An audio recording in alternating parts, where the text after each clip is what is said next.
उर्दू मज़मून मेरा तारुफ।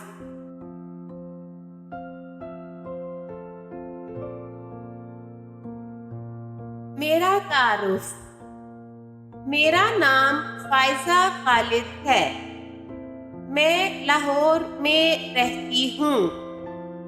मेरी पैदाइश 11 दिसंबर 2016 में हुई। मैं कैंट पब्लिक हाई स्कूल की चौथी जमात की तालिबा हूँ।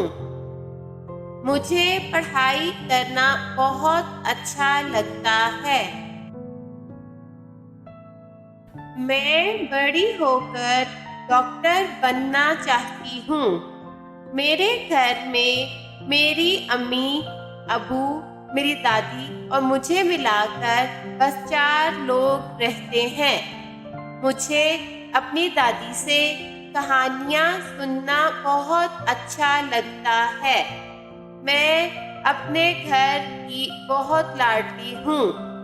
सब लोग मुझसे बहुत प्यार करते हैं। मैं अपने माँ बाप की फर्माबरदार बेटी बनना चाहती हूँ और बड़ी होकर इनका नाम रोशन करना चाहती हूँ। ये था हमारा आज का मज़मून मेरा तारुफ। अगर आपको आज की वीडियो अच्छी लगे तो वीडियो को लाइक करना और चैनल को सब्सक्राइब करना मत भूलिए। Thank you so much.